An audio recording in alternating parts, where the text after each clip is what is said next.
Zambia Media Women Association, ZAMWA, recently had organized a media training workshop for journalists who are based in Northern Province Kasama area and Northwestern Province Solwezi in Zambia. The main objective of the workshop was to train young and inexperienced journalists on matters relating to gender-based violence and sexual violence against girls in the communities where they live, and also to educate them on how matters should be reported and communicated in the media and to the public at large. It is also an issue that journalists have to take seriously as they continue to inform and educate the public about sexual violence against girls and gender-based violence within the community.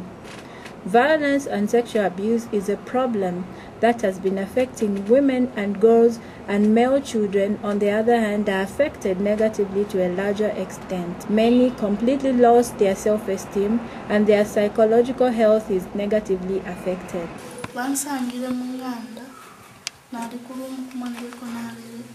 So I went a step further, so mukupirikishanya vamembashire mva efe vaishire isana kulumukula vaisa vasanganishi valina pamuro. My name is Walia. I come from Malole village in Mungu district. I came to YWCA after my stepfather default me. I was in my room when my stepfather entered and he pounced on me.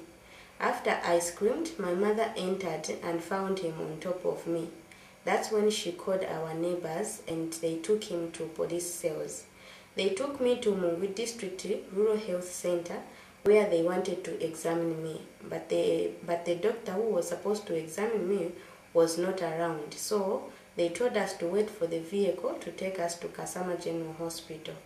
That was where we were taken and the doctors examined me and they told us that before I go back home I have to undergo counseling. But they didn't have a place for me to stay. That's when they took me to YWCA. YWCA is taking care of us very well. But the problem is they are unable to take us to school. So I'm appealing to government and other well-wishers if they can assist YWCA with funds so that they can be able to take us to school. We have seen that even in our statistics so far, by the way, since we started operations in February this year, we have seen up to 365 cases of gender-based violence, and the highest of these is spouse battery, and the second is that of defilement, which I believe is getting from the ages of as low as 3 years to 15 years. So there is so much violence against girls in Northern Province. Due to an increase in this practice, Young Women Christian Association YWCA Zambia has largely strived to help the victims, most of whom are in need of assistance. We offer them counseling sessions. We do counseling. We have a counselor and a childminder. So we offer counseling. Apart from that, we do referrals. For example, we take them to the hospital in connection with the social welfare, because social welfare has to give us a go-ahead to take the children to the hospital in terms of to take their HIV status. We do not do that without the consent of social welfare. Owing to the increase in cases of violence and sexual abuse in Zambia, the government has decided to help survivors and victims with the purpose of providing medical care and legal services. One-stop center, we first began by sensitizing our health workers so that they are aware that the center do exist within the hospital, so that anyone who is coming from outside to seek for the services can be directed well where the center is located. In addition to that, to the availability of such kinds of support, still there is some challenges that need to be addressed, including the survivor needs and also health care. Most of the GBV cases, they border on traditional beliefs, which people still have, and some of these beliefs are actually done from the time men were being educated by what they called Insaka. Men were supposed to be head of the families, which is well, but their right of them being head of the families is highly abused. The situation has made stakeholders and gender activists pitch noise issue, which is still a problem that needs to be addressed by educating the public more. Journalists are among the stakeholders who have said time has come now to use their pens in educating the public in fighting against the practice of violence and sexual abuse. If you look at how many cases so far which have been reported, they cannot be compared to the cases which have been, reported like every day to the police.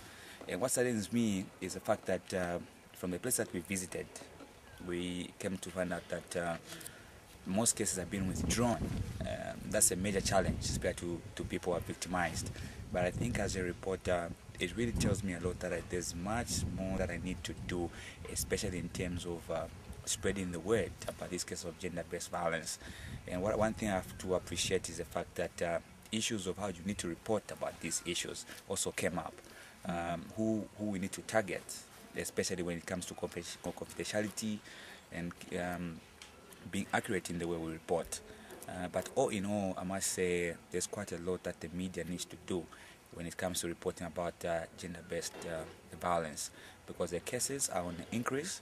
And in the Northern Province, you saw what happened. There's a girl who was defiled by the stepfather. And that case was equally shelved and under the carpet. But it's good that relevant authorities are taking up the case.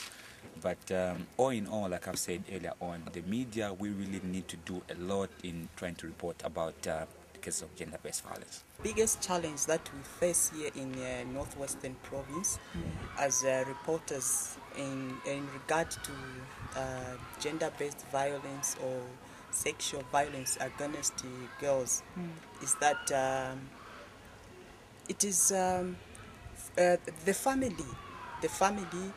then the culture background here. It's something that is a big challenge and a hindrance to successfully report on sexual violence issues or gender-based violence issues.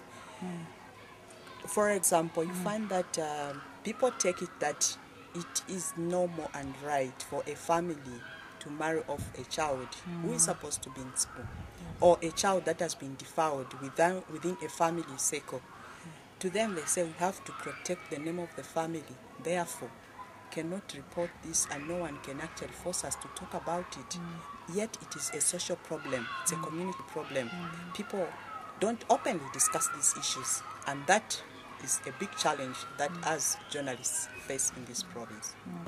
In Zambia, sexual harassment is a punishable offense, which once a person is convicted, they are liable to an imprisonment terms of not less than 3 years and not exceeding 15 years. And it has been criminalized in Zambia following an amendment to the Penal Code.